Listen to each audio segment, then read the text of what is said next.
पश्चिम बंगाल में ममता बनर्जी को दोहरा झटका लगा है। पहला झटका तो ये कि उनके हाथ से पश्चिम बंगाल की सत्ता चली गई है। तृणमूल कांग्रेस 15 साल बाद पश्चिम बंगाल की सत्ता से बाहर हो गई है। दूसरा बड़ा झटका ये है कि ममता बनर्जी खुद अपनी सीट पर हार गई हैं। जी हां, भवानीपुर में बीजेपी नेता शुवेंदु अधिकारी ने उन्हें मात दे दी है। ये दूसरी दफा है। इससे पहले वाले विधानसभा चुनाव में 2021 में नंदीग्राम में शुवेंदु अधिकारी ने ममता को मात दी थी। तो ममता के इस हार के पीछे की क्या वजह रही, टीएमसी इतनी बुरी तरह बंगाल क्यों हार रही है, इस पर हम बात करेंगे। हमारे साथ केशव जी हैं। केशव जी, आपको क्या वजह नजर आ रही है? देखिए वैभव, सबसे पहले तो ये समझना चाहिए कि पिछली बार की जो हार थी ममता बनर्जी की, वो नंदीग्राम में थी। नंदीग्राम शुवेंदु अधिकारी और बल्कि अधिकारी परिवार का गढ़ है, तो वहाँ से ममता बनर्जी को उन्होंने हराया। बड़ी बात जरूर थी, लेकिन इतनी बड़ी बात नहीं थी जितनी भवानीपुर से ममता बनर्जी की हार है। भवानीपुर वो सीट है, जब पिछली बार के चुनाव में नंदीग्राम से ममता बनर्जी हार जाती हैं, तो फिर वो भवानीपुर की सीट चुनती हैं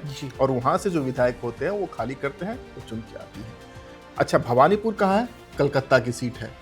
ये वो सीट है, खास करके इस बार के चुनाव परिणाम में आप देखेंगे कि भारतीय जनता पार्टी ने जो उनका परंपरागत क्षेत्र रहा है पश्चिम बंगाल में, जैसे कि हम जंगल महल इलाके की बात करते हैं, नॉर्थ बंगाल की बात करते हैं, दार्जिलिंग की पहाड़ी, और फिर जो बिहार से सटा हुआ इलाका है मालदा मुर्शिदाबाद, वहाँ पर वो कुछ ठीक ठाक प्रदर्शन करते रहे हैं। लेकिन इस चुनाव में साउथ बंगाल से उन्होंने सीटें निकाली हैं। साउथ बंगाल, कोलकाता और उसके नीचे वाला जो इलाका है, वहाँ से उन्होंने सीटें निकाली हैं।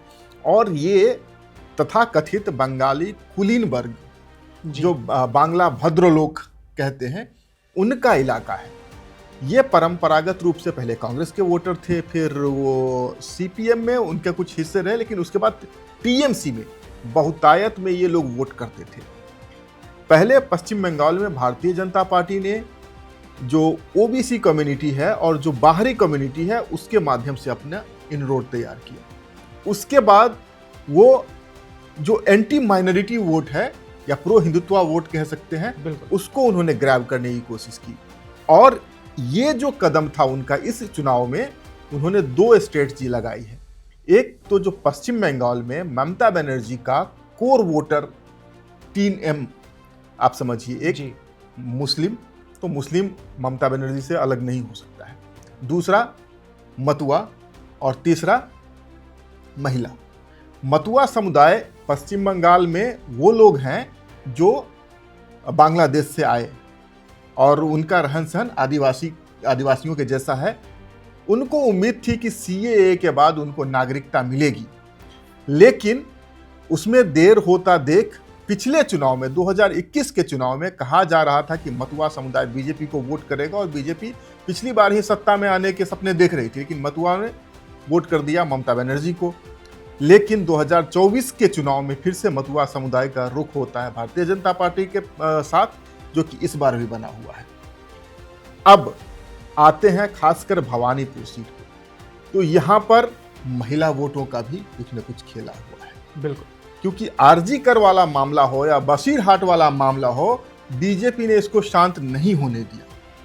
बीजेपी बार बार इस बात को सरफेस पे लाती रही कि पश्चिम बंगाल में महिलाएं सुरक्षित नहीं हैं, और आरजी कर की जो पीड़िता थी, उनकी माताजी को पानीहाटी से टिकट भी दिया गया।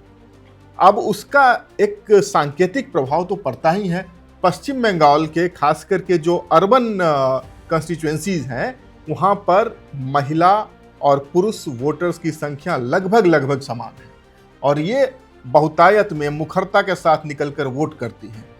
जो इतने दिनों से ममता बनर्जी के साथ बना हुआ था, इस बार ममता बनर्जी के किले में भारतीय जनता पार्टी ने महिला सुरक्षा के नाम पर, भय के नाम पर, भ्रष्टाचार के नाम पर और सांस्कृतिक एकता, बंगाल की सांस्कृतिक एकता, जिस माँ माटी मानुष की बात ममता बनर्जी कहती है, उसी पर उन्होंने स्कोर किया है।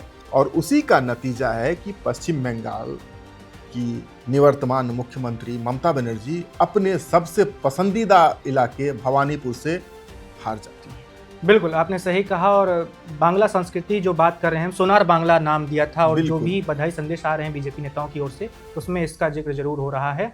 और भवानीपुर ममता जी की सेफ सीट थी, जैसा कि सर ने बताया। और जब उनको लगा था नंदीग्राम में हारने के बाद कि उनको बाई इलेक्शन लड़ना पड़ेगा, तो उन्हें भवानीपुर ही चुना था।